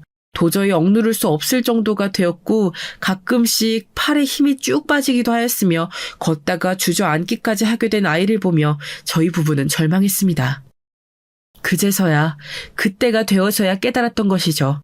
이건 뭔가 대단히 심각한 병이라는 사실을 말이에요. 이래서 무지는 죄라는 말이 있나 봅니다. 무지함에서 비롯된 안일함이 자식을 괴롭게 만들었으니 저희 부부는 부모 자격이 없었습니다. 그때부터 아이를 들쳐업고 무조건 큰 병원으로 갔어요. 대학병원에 찾아간 끝에 아이가 희귀 질환에 걸렸다는 사실을 마주할 수 있었습니다. 발병 원인은 모른다고 하였어요. 정확히 밝혀진 게 아무것도 없다고 하셨죠. 저희 부부는 거의 울면서 그 희귀 질환에 대한 설명을 들었습니다. 손뇌의 일부분이 비대하게 돌출되면 척수액이 뇌로 잘 공급되지 않아서 척수와 뇌의 비어있는 공간에 축적되어 물주머니와 같은 형상을 나타내게 됩니다. 또 돌출된 손뇌의 일부분이 비대해져 두개골 아래쪽 바깥으로 뇌가 자라게 되는 경우에도 이렇게 증상이 나타날 수 있고요. 태어나자마자 증상이 제대로 발견되는데 간혹 정상으로 보이다가 후에 발견되는 환자도 있습니다.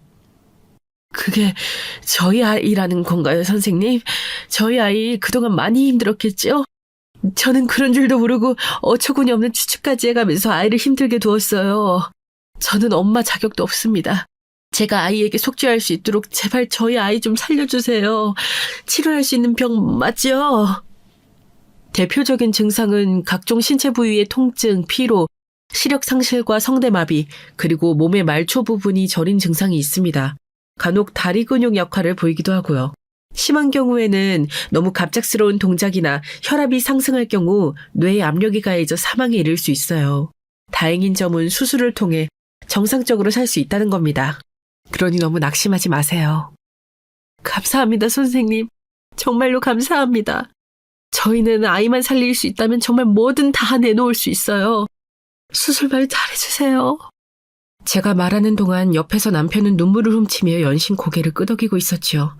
낫기만 한다면, 살 수만 있다면 뭐가 문제이겠나요? 아이가 저희 곁을 영영 떠날 수도 있다는 생각이 잠시 들었을 때는 그야말로 죽고 싶었으나 수술을 하면 된다는 이야기를 듣고 나니 세상이 아름다워 보였습니다. 아이에게 말해주었어요. 걱정 말라고요. 아빠, 엄마만 믿으라고요. 그리고 나서 저희 부부는 현실을 마주해야 했습니다. 네, 돈이 문제였어요. 은행 대출 빚이 있는 상태였기에 추가로 대출을 받는다는 건 무조건 1금융권 밑으로 내려가야 하는 것이었습니다. 게다가 비참하였던 사실은 제가 당시에 신용불량자였어요. 왜냐하면 친정엄마가 제 명의를 가져다 쓰셔서 그리 만드셨거든요. 그런 마당인데 친정 식구들에게 손을 벌린다는 건 아예 상상조차 안 되었습니다. 저희 부부는 머리를 싸맨 끝에 아주버님과 형님을 찾아뵙기로 하였어요. 먼저 전화를 드렸었죠. 남편이 자기 형하고 하는 통화를 옆에서 제가 들었습니다. 형, 잘 지내지? 다름이 아니라 형하고 형수님한테 부탁을 좀 하고 싶은 게 있어서 그러는데 전화로 할 이야기는 아닌 것 같고 주말에 잠깐 볼 수 있을까? 우리가 갈게. 우리라니? 재수 씨하고 온다는 거야? 왜? 그냥 지금 말을 하지 그래. 아니, 지금 말하기는 좀 그런데 우리 도영이 있잖아. 아픈 지 벌써 오래됐는데 원인을 못 찾아서 한참 헤매고 있었던 거 형도 알지? 그거 관심 받고 싶어서 꾀병 부렸던 거 아니야? 도영이가 네 친자식은 맞나 보다. 어쩜 그렇게 아빠하고 아들이 닮았냐?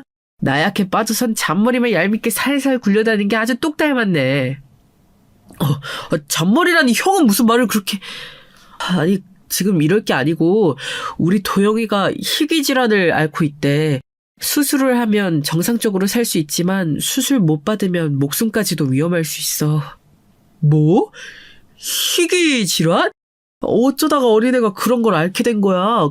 그래서 뭐 하자는 건데? 설마 수술비 마련하려고 연락한 건 아니겠지? 형, 이게 수술비가 생각보다 너무 막대하다. 그런데 지금 나도 그렇고 도영 엄마도 그렇고 신용카드 할부조차 쓸 수 없는 상황이야. 수술비 대달라고 안 해. 다 빌려달라고도 안 해. 그냥 형이 지금 형편이 되는 만큼 조금이라도 빌려줄 수 있을까? 우리가 정말 되는 대로 다달이 바로 갚을 수 있어. 참나, 기가 막혀도 이렇게 막힐 수가 있나. 하나뿐인 자기 자식이 희귀 질환에 걸려서 수술을 해야만 살 수 있는 상황인데 돈 한 푼이 없어서 이러고 있는 네 꼴을 봐라. 네가 살아온 인생이랑 고작 이 정도 되는 것이고 너는 고작 그 정도의 부모밖에 안 된다는 거야. 옆에서 듣는데 그 대목에서 정말 울컥하더라고요. 감정이 올라오는 게 아니라 진짜 피가 솟구치는 느낌이었어요. 사이코패스 아닌가 싶었습니다. 자식 수술비를 마련하려고 발버둥 치는 사람을 향해서 그게 어디 할 소린가요? 게다가 자기 친동생이고 아픈 아이는 자기 친조카인데도요. 제가 분노와 서름에 찰 눈물을 흘리며 전화기를 낚아채려고 했는데 남편이 말려서 차마 그러지 못했습니다. 최대한 좋게 참으면서 아주버님을 어떻게든 회유를 하면서 통화를 마무리하더라고요. 저는 그런 남편이 순간적으로 원망스러웠지만 전화기를 내려놓은 남편의 처절한 표정을 보고 제가 잘못 생각했음을, 제가 오히려 잠시 어리석었음을 인정하였습니다. 아픈 자식 앞에서 그깟 자존심이고 체면이고 다 무슨 상관인가요? 남편이 옳은 것이었죠. 지금 붙잡을 수 있는 동아줄이라곤 아주버님과 형님밖에 없는 실정이었는데 더럽고 치사해도 비위를 맞추면서 수술비를 마련하는 게 정답이었습니다. 그게 저희 부부가 해야 할 일이었어요. 아주버님께서는 마지못해 말씀해 주신다는 듯이 고민 좀 해보고 답을 주신다고 하였지만 그 다음 날이 되어도 연락은 오지 않았습니다. 전화를 하자 아예 안 받으시더라고요. 그때 심정이 정말 하늘이 무너지는 것 같았네요. 주말이었기에 남편하고 저는 각오를 다진 채로 두 분을 찾아갔습니다. 으리으리하지는 않아도 고즈넉하고 기품이 넘치는 아담한 단독주택이었죠. 그 앞에 당도한 것만으로도 약간은 기가 죽는 기분이 들었으나 아이 생각을 하면서 용기를 내어 안으로 가보았습니다. 그러자 앞마당에서 꽃을 다듬고 계시던 형님이 보였어요. 꽃 줄기를 가위로 자르시다 말고 저희 부부를 발견하시고는 즉각 헛웃음을 터뜨리셨습니다. 쓰고 계시던 챙이 넓은 모자를 휙 벗어던지시더니 딱 이렇게 말씀하셨어요. 야, 웬 거지 새끼들이 염치도 모르고 끝내 동략을 하러 왔네? 뇌에서 그 말이 인지가 되는 것보다도 주먹이 쥐어지는 게 더 빨랐던 것 같습니다. 단전에서부터 분노가 끌어올랐죠. 그것은 남편도 마찬가지였는지 옆을 슬쩍 보니까 아랫입술을 꼭 깨물고 있더군요. 저는 심호흡을 크게 한번 하고 남편을 향해 내가 나서겠다는 눈빛을 전달한 뒤 형님에게 혼자 가까이 갔습니다. 형님, 그렇게 말씀하시면 서운합니다. 아주버님을 통해 다 들으셨지요. 생판 남을 도와달라고 저희가 이러는 게 아니잖아요. 저희 도영이 아주버님의 하나뿐인 친조카이고요. 형님의 하나뿐인 시조카 되는 아이예요. 수술만 하면 정상적으로 살 수 있다는데 이걸 외면하실 건 아니시죠? 염치 없이 부탁드리는 건 정말 죄송합니다. 하지만 지금 이럴 수밖에 없는 저희 심정도 좀 헤아려 주세요. 무조건 최우선으로 빌려주시는 돈을 갚겠습니다. 허리띠 졸라매고 살더라도 그 돈부터 갚을게요. 은혜 잊지 않을 겁니다.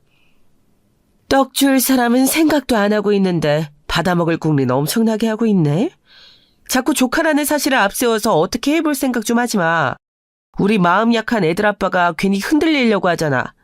그래서 내가 따끔하게 정신 차리도록 해줬지. 한심하게 살아온 천치들은 이런 순간에 우리의 도움을 받을 자격이 없다고 내가 그렇게 말해줬어. 그랬더니 정신을 차리더라고. 형님, 제발 부탁드려요. 어떤 계산이나 감정을 앞세울 일이 아니잖아요. 아이 목숨이 달려있는 일이잖아요. 이렇게 무릎 꿇고 부탁드립니다. 조금이라도 도와주세요. 평생 은혜 잊지 않고 살게요. 돈을 갚아드리는 것 이상으로 보답하며 살도록 할게요. 그러니 제발 도와주세요. 그러실 형편 충분히 되시잖아요. 이것 봐라, 이것 봐. 내가 이럴 줄 알았어. 형편이 되니까 빌려줘야 한다는 논리. 내가 우리 동서라면 그런 생각을 가지고 있을 줄 알았어. 그런데 말이야, 내가 왜 그래야 하는데? 형편이 된다고 해서 내가 왜 꼭 도와줘야 하는데? 다 큰 어른들이고 책임질 수 있다고 생각해서 애를 낳았으면 죽이 되든 밥이 되든 본인들이 해결을 봐야 하는 거 아니야? 하나부터 10까지 잘난 것 하나 없고 멍청하고 무지하고 자식에게 물려준 재산이라곤 억척스러움밖에 없을 것 같으면 애를 낳아서 키우지를 말았어야지. 감정이 호소하면서 구질구질하게 굴지 마. 남이 있지 두 사람을 안 도와주는 게 바로 두 사람을 도와주는 거라고 생각해. 그래야 정신 차리고 똑바로 산다니까. 지금 만약에 내가 두 사람을 도와주잖아. 그러면 앞으로도 두 사람은 무슨 위기가 닥칠 때마다 무릎 한번 꿇고 말지 뭐 라고 생각하면서 살 거야. 딱 그 정도 수준들이니까. 말문이 턱 막혔습니다. 정원 바닥에 꿇은 무릎보다도 가슴이 말도 못하게 아팠습니다. 제가 무슨 표정을 짓고 있었는지 그때 무슨 생각을 더 하고 있었는지 모르겠어요. 남편이 다가와서 저를 일으키려고 애를 썼는데 제가 마치 온몸에 힘이 빠진 사람 마냥 일어서지를 못하고 그저 멍하게 그대로 있었다는 사실만 명확하게 남아있습니다. 형님께서는 그런 저희 부부를 향해 이만 꺼지라며 눈살을 찌푸리고 계셨어요. 그 표정을 보고 나서야 저는 남편의 부축을 받으며 힘겹게 몸을 일으켰습니다. 바로 그때 집안에서 누군가 나왔어요. 다름 아닌 아주버님이셨지요. 제 옆에서 남편이 어딘가 반갑다는 목소리로 외쳤습니다. 형, 역시 집에 있었구나. 우리 왔어. 형수님께 부탁을 드려보고 있었는데 지금 얘기가 잘 안 되어서. 형, 근데 형이라면 우리한테 기회를 줄 거지? 안에서 지켜보고 있었는데 왜 이렇게 끈질기게 안 가나 싶어서 나와본 거야.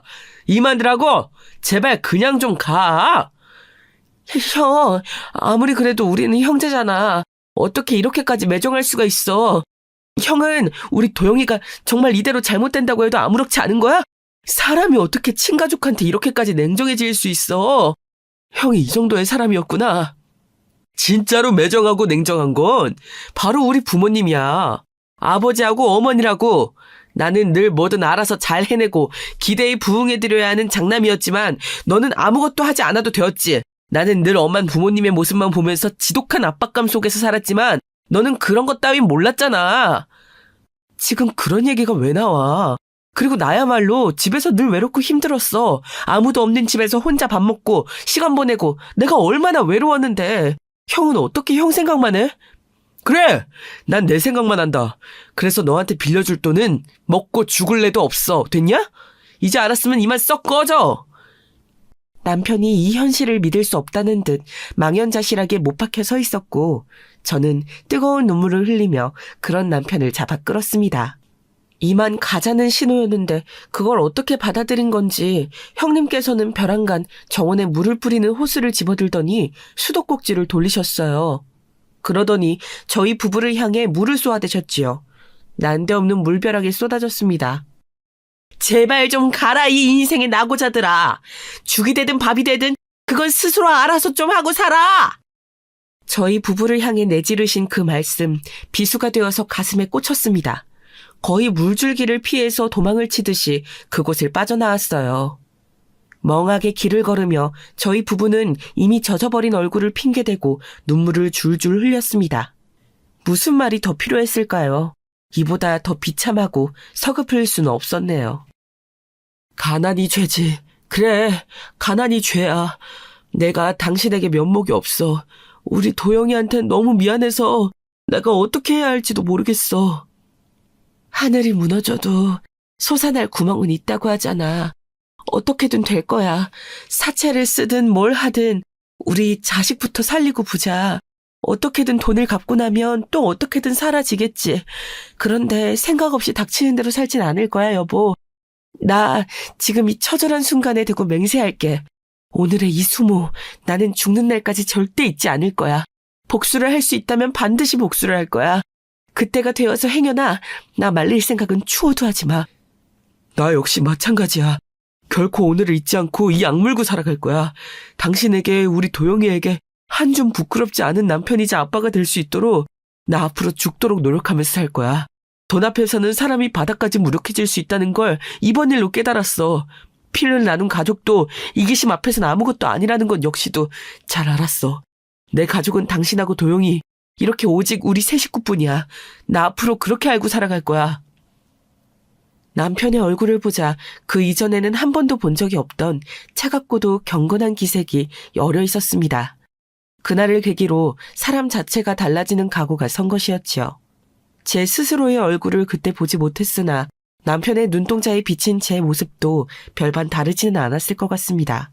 곤히 잠든 제 아이의 손을 가만히 잡은 순간 저는 그 어느 때보다도 머릿속이 차가워졌거든요.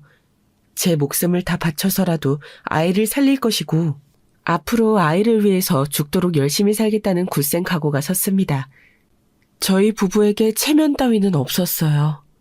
제 우라통 터지게 만드는 친정 식구들에게까지 저는 다 연락을 해서 돈을 부탁하였습니다. 한 번 짧게 스쳐갔던 인연들. 연락이 닿는다면 무조건 연락을 해서 사정을 말하고 돈을 부탁하였지요. 그리고 이자가 어마어마하게 불어나는 그런 무서운 대출도 당연히 알아봤습니다. 어떻게든 수술비를 충당하려고 혈안이 되었던 그 시기 저는 뜻밖의 연락을 받게 되었어요. 소식이 끊겨서 연락할 방도가 없었던 저와 남편을 처음 만나게 해주었던 20살 나이에 일자리를 찾아 무작정 떠난 곳에서 만났던 그 공장의 고참원이었습니다. 병은 원래 동네방네 소문을 내야 한다는 옛말이 딱 맞네. 내가 간만에 고향 친구들 만나려고 와봤다가 정말 우연히 짧게나마 네 소식을 들었어. 아들 수술비 때문에 아주 오만 곳에 연락을 다 돌렸다면서. 언니, 정말 오랜만이에요. 잘 지내셨어요? 언니가 설마 한국을 벗어나 일본에서 살고 계셨을 줄은 꿈에도 몰랐어요. 설마 제 소식 그렇게 접하시고 제 연락처 받아서 연락하신 거예요? 그 지역에 일본 기업의 공장들도 많았잖아. 기억나? 그래서 내가 어쩌다 보니 일본에서 파견 나온 사람들을 몇 알게 되었었는데 사람 인연이라는 게 희한하게 흘러가더라. 우리나라에 잠깐 나와서 근무했던 일본 사람하고 결혼했어. 그래서 일본에서 쭉 산 거야. 아무튼 파란만장한 내 이야기는 뒤로 하고 급한 네 이야기부터 해결할까? 내가 비상금 관리를 제대로 못하는 허술한 주부라서 큰 돈은 못 빌려줘. 그래도 얼추 500 정도는 맞출 수 있을 것 같아. 이 정도라도 도움이 될까? 500만 원이요? 그럼요, 당연하죠. 엄청 도움이 되죠. 세상에. 언니, 정말 고맙습니다. 너무나도 고맙습니다. 저희 가족의 은인이에요, 언니. 정말 은혜 안 잊을게요. 다른 것도 아니고, 애가 아프다는데 빌려줄 형편이 되는데도 외면하면 그게 어디 사람이야? 내가 가방 끈은 짧아도 기본적인 도리나 알고 살아. 고참 언니의 너스레에 제가 정말 오래간만에 웃음이 났습니다. 이루 말할 수 없을 정도로 고맙더라고요. 비단 돈뿐만이 아니라 그 무렵 제가 형님과 아주버님 일로 인간 불신에까지 걸릴 정도였는데 고참 언니 덕분에 그건 막을 수 있었던 것 같아요. 그리고 남편의 친구들, 지인들이 다들 돈 빌려주기 어려울 것처럼 굴어서 가망이 없는 줄 알았지만 십시일반으로 조금씩 돈을 모아서 저희 부부에게 내어주었습니다. 그때 정말 눈물이 났던 게 각자 10만 원, 20만 원 이렇게 조금씩이나마 돈을 모아서 힘을 합쳤었다는 거예요. 그 마음들이 너무나도 감동이었어요. 그 결과 저희 아이는 무사히 수술을 받을 수 있었습니다. 뇌 그리고 척수를 건드리는 수술이었기 때문에 결코 쉽지 않았고 수술 후에도 병원 생활을 하며 상태를 지켜봐야만 했어요. 더 오래 있을수록 돈이 더 들었지요. 그러니 저희 가정에게 내밀어진 온정의 손길들이 더할 나위 없이 고마웠던 것이죠. 인고의 시간이 흐르고 마침내 저희 아이가 퇴원하던 날이었습니다. 이날 재차 다짐했어요. 단 하루도 허비하지 않고 열심히 살기로요. 그냥 사는 게 아니라 똑똑하게, 야무지게, 멋지게 살아보기로요. 무지하고 가난한 것이 죄가 될 수 있는 세상의 이치를 냉혹하게 깨우친 뒤였기 때문에 각오가 남달랐습니다. 그리고 저희 아이 또한 앞으로 공부를 열심히 해서 훌륭한 사람이 되겠다고 저희 부부에게 먼저 그런 말을 자꾸 해오더라고요. 큰 수술을 이겨내고 나니까 저희 아이도 세상이 달라 보였던 모양입니다. 그 후로 저희 부부는 다짐을 지키려고 악착같이 살았어요. 과장을 조금 보태서 안 해본 일이 없었습니다. 평일에는 하루에 6시간 이상 자본 적이 단 하루도 없었죠. 일을 했고 공부를 했어요. 그전까지 저는 재테크라든지 부동산이라든지 이런 것들에 대해 부끄럽지만 사실 개념조차 몰랐습니다. 그런 게 왜 삶에 도움이 되는 건지도 몰랐고요. 하지만 다르게 살기 위해 그런 것들을 배울수록 새로운 세상이 보이더군요. 그리고 마침내 계층을 건너가는 사다리도 보이기 시작했어요. 그게 쉽사리 저희 부부에게 잡혀주진 않았습니다. 마치 허락된 자들에게만 허용이 되어 있다는 것처럼 저희 부부에게는 그것을 건널 기회가 쉽게 주어지지 않았지요. 그러나 포기하지 않았어요. 힘들 때 저희 가정에게 손을 내밀어준 분들의 돈을 다 갚고 나서도 매년 새해가 밝아오면 저희는 그분들에게 감사카드를 손으로 써서 보냈고 경조사가 들려오면 다른 거 다 제쳐두고 그걸 챙겼습니다. 그러자 서서히 변화가 일어났어요.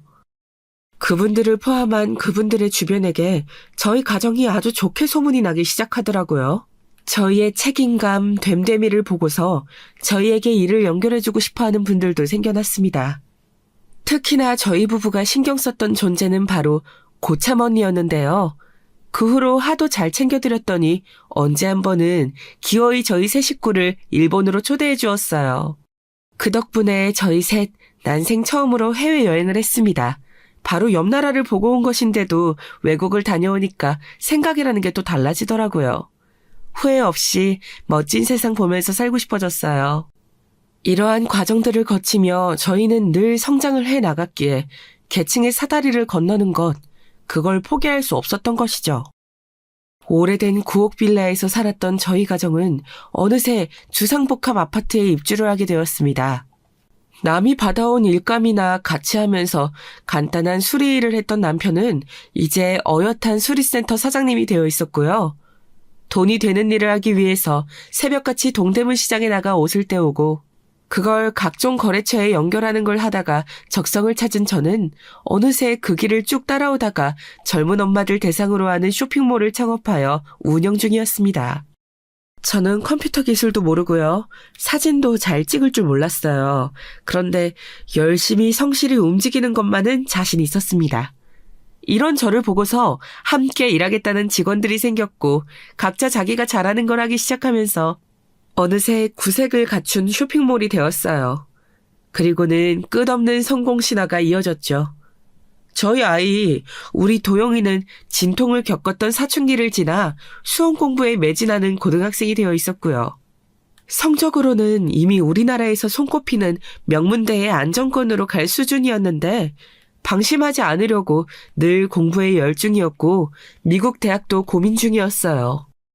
바로 그런 일상에 어느 날 갑자기 정말 생각지도 못하게 전화 한 통이 날아들었습니다. 여보세요? 네? 누구시라고요? 누구신데 대뜸 저를 동서라고 부르시는 거죠? 설마 형님? 형님이신가요? 그래 동서 나야. 그동안 잘 지냈지? 동서가 운영하는 쇼핑몰 아주 잘 나가더라. 덕분에 동서 근황을 내가 알 수 있었지 뭐야. 연락처도 거기 통해서 어찌저찌 하다 보니까 알게 되었고. 네, 알겠습니다. 별로 안 궁금한 이야기 안 해주셔도 되고요. 그런데 무슨 일이세요? 용건이 있으시니까 이렇게 연락 주신 걸 텐데요. 아우 섭섭해라. 꼭 무슨 용건이 있어야만 연락을 해? 10년이면 강산도 변한다는 세월이잖아. 예전 일 내가 정말 많은 반성을 하면서 지냈고 이제는 많이 변했어. 동서가 알아줬으면 좋겠네. 무슨 일이라도 있으신 거면 들어드릴까 했는데 아니라고 하시니 그럼 이만 끊을게요. 동서! 잠깐만. 그러지 말고 잠깐 내 얘기 좀 들어줘. 아니지. 전화로 하기엔 좀 그런데 우리 만나서 얘기할까? 지난 회포도 좀 풀고. 아니요. 안 그러고 싶어요. 지금 바로 용건 말씀하실 거 아니면 전화 끊고 싶네요. 제가 좀 바쁜 사람이라서요. 그렇지. 동서가 많이 바쁘지? 다름이 아니라 혹시 아는지 모르겠는데 우리가 3년 전에 정말 억울한 사기를 당했어. 그래서 분통 터지게 재산 날리고 친정 부모님 쓰러지시고 그러다가 작년엔 스트레스가 쌓였는지 애들 아빠까지 암에 걸려서 수술만 2번 하고 우리 정말 힘들게 지냈다. 그러고 나니까 수중에 돈이 없어. 이제 내년이면 우리 작은 애 대학 가야 하는데 솔직히 대학 등록금도 내기 어려운 판국이야. 큰애는 군대를 늦게 가서 아직 군 복무 중인데 내년이면 나오거든? 근데 큰애도 정말 막막해. 대학을 중퇴를 하는 바람에 여튼 이래저래 힘든 와중에 애들 아빠가 암이 재발했다고 엊그제 병원에서 그런 소리를 들었어. 하늘이 도왔는지 수술을 해볼 만한 상태이긴 한다 그래서 얼른 상황이 급한데 머릿속에 떠오르는 인물이 2사람밖에 없더라. 우리 가족이잖아. 이럴 줄 알았어요. 결국 돈 얘기였군요. 하긴 돈이 아니면 연락하실 일이 없으셨겠죠. 동서! 무슨 말을 그렇게 해. 애들 아빠 동서에겐 하나뿐인 시숙이잖아. 보아하니 지금 사는 형편이 괜찮은 것 같던데 설마 외면할 건 아니지? 예전에 우리 부부는 미성숙해서 실수를 저질렀다지만 2사람은 우리보다 나으니까 그러지 않을 거라고 믿을게. 글쎄요.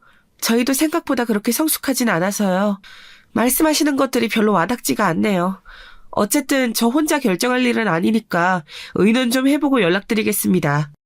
그래, 동서. 기다릴게. 지금 상황이 좀 많이 급하니까 오늘이나 내일 중으로 연락 좀 부탁할게. 저는 전화를 끊고 나서 온몸에 소름이 훅 끼쳐왔어요. 정확히 10년이나 지나 있었습니다. 딱 10년 후에 저희 부부와 아주버님 형님의 부부의 위치이며 상황이 뒤바뀌어 있었던 거예요. 그 순간 머릿속에 신은 있다라는 생각부터 들더군요. 이 순간을 위해 지난 세월 쉬지 않고 달려온 것이라는 확신 또한 들었습니다. 그날 저녁 남편과 이 이야기를 나누었어요. 그러자 남편이 눈을 지그시 감고 깊은 상념에 잠긴 듯 한참을 가만히 그렇게 있더군요. 제가 전달한 내용을 속에서 곱씹듯이 말이에요. 이윽고 남편이 눈을 뜨며 말했습니다. 내가 사랑하는 친형, 이미 애저녁에 죽었어. 내 기억 속에 묻혀있고 나는 지금 속으로 우리 형을 애도한 참이야. 지금 아직 살아있고 죽을 수도 있다면서 돈 달라고 하는 그 사람은 우리 형 아니야. 나에게는 이제 형이 없어. 당신 뜻 알아들었어. 내가 조용히 마무리할게. 남편이 진실로 그 속까지 매정할 수 없는 사람임을 저는 알았습니다. 그래서 그냥 저 혼자 마무리를 짓기로 했어요. 남편이 형님이나 아주버님을 상대하다간 훗날 죄책감을 가질 수도 있다고 생각하였거든요. 나쁜 역할을 자초한 저는 엄청나게 찍힌 형님에게 걸려온 부재중 표시를 보며 쓰게 웃었습니다. 그리고 다음 날이 되어서야 다시 걸려온 연락을 받았지요. 동서, 왜 이렇게 연락이 안 돼? 초조해서 죽는 줄 알았잖아. 그래서 어떻게 하기로 했어? 우리 도와줄 거지? 돈을 다 대달라는 게 아니야. 그냥 급한 불만 좀 끌 수 있도록 해줬으면 하는 거야. 우리가 그 정도로 염치 없진 않아. 애들 아빠도 지금 숨이 너무 가빠서 어제부터 호흡기 달고 있어서 통화를 못하는 것뿐이지. 직접 부탁을 하고 싶어 해. 너무 간절하고 예전 일에 너무 미안한 마음뿐이야. 미안해 하시면 옛날 그때가 없던 순간이 되나요? 형님, 어떤 상처는 영원히 지워지지 않는 것 같아요. 마치 낙인처럼 박히더라고요. 그 어떤 걸로도 덮이지 않고 낫지도 않아요. 동서, 이러지 마. 나 같은 사람이 이렇게 부탁하는 걸 보면 모르겠어? 너무 절박한 상황이란 말이야. 매몰차게 나와선 안 돼. 피는 물보다 진하다잖아. 가족끼리 이러지 말자. 상처받은 관계는 결국 회복되기 마련이잖아. 회복이라니 잘 모르겠어요. 몸에 생긴 멍은 곧 없어지지만 마음에 생긴 멍은 좀처럼 지워지지가 않네요. 솔직히 말씀드릴까요?